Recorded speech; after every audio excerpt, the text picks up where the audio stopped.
wa radiya bi Muhammadin nabiyya, raditu billahi rabba wa bil Islam wa bi Muhammadin nabiyyan wa rasula. Konsekuensinya adalah ya mentaati seluruh yang dibawa oleh baginda Rasul sallallahu alaihi wasallam.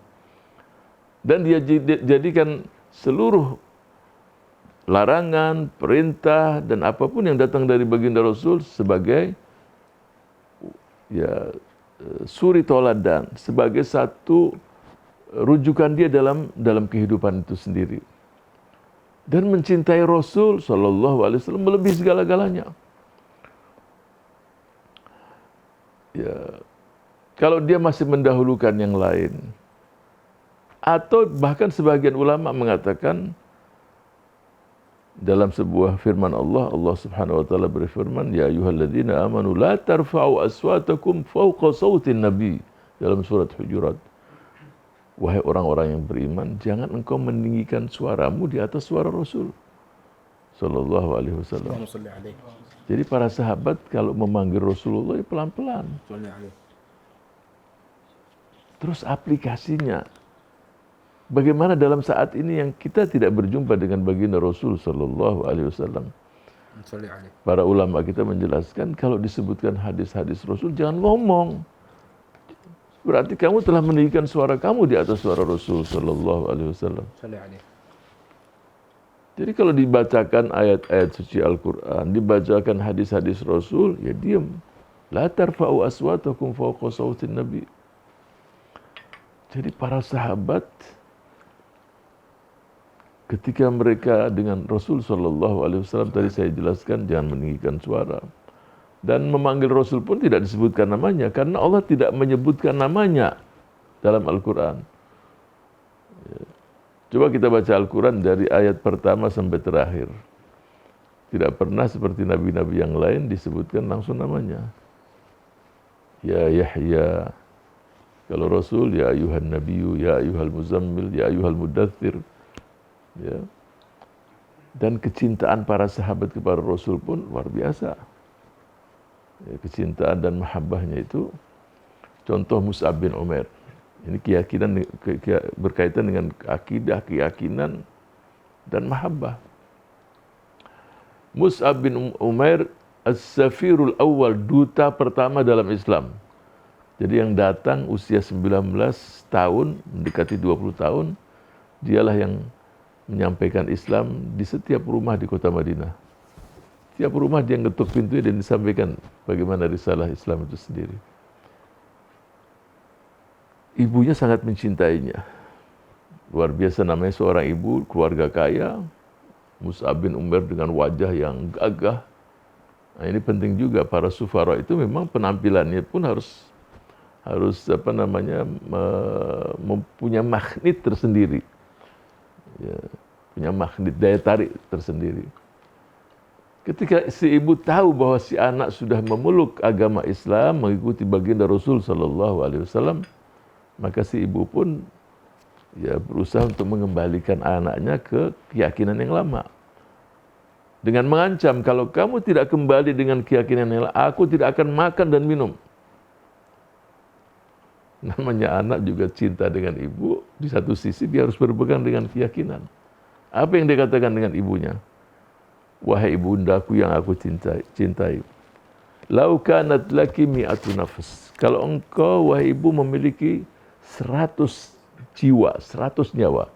Wa kharajat minki ruhan. Dan keluar dari tubuhmu satu persatu, ma taraktu dina Muhammadin sallallahu alaihi wasallam. Kalau ibunda memiliki 100 nyawa dan keluar dari tubuh ibu satu persatu, aku tidak akan tinggalkan agama ini. Dengar sikap anaknya demikian, 2-3 jam makan si ibu daripada mati. Mikir dia, ini si anak ini udah kekeh. Jadi kecintaannya kepada Rasul sallallahu alaihi wasallam lebih dari ibunya. Itu. Jadi kalau dikatakan bahwa Rasul adalah qudwah kita, Rasul kita, Nabi kita, ya konsekuensinya besar. Dan seseorang tidak akan mendapatkan yang namanya halawatul iman, manisnya iman, sehingga menjadikan Allah dan Rasul paling dia cintai dari segala-galanya. Baru dapat manisnya iman. kecintaan kepada Rasul, dan kita jadikan Rasul sebagai Rasul kita Muhammad sallallahu alaihi wasallam dan Nabi kita, ya berarti diikuti ajarannya. Ya, kemudian seluruh yang bersumber dari Rasul sallallahu alaihi wasallam dipegang teguh. Jadi tidak hanya dipahami saja, diyakini, diamalkan, dan menjadi way of life. Ya, bagaimana kehidupan kita itu sendiri. Dan mukthiran, selalu bersalawat kepadanya. Jadi kalau seseorang bersalawat kepada Rasul sallallahu alaihi wasallam, siapa yang diuntungkan? Ya dia sendiri.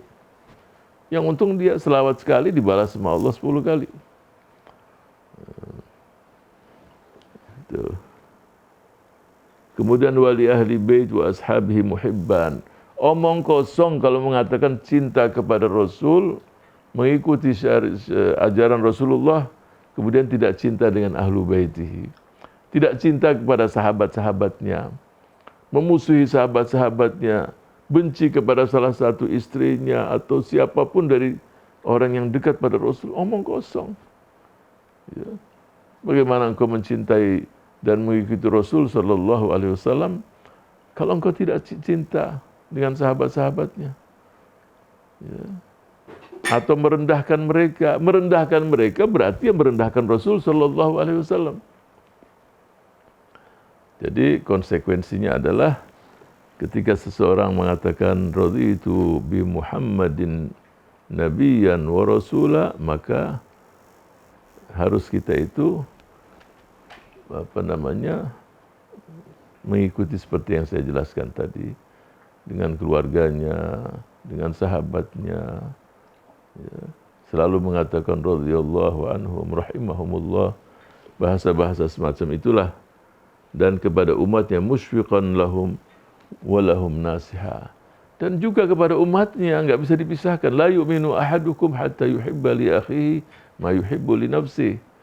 Jadikan Rasul sebagai nabi dan rasul, tapi ukhuwah di antara umat enggak terjadi.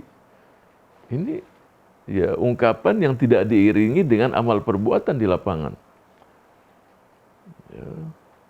Ungkapan yang tidak terjadi di lapangan bahwa kamu benar-benar menjadikan Rasul sallallahu alaihi wasallam sebagai Rasul, Muhammad sallallahu alaihi wasallam sebagai nabi dan rasul.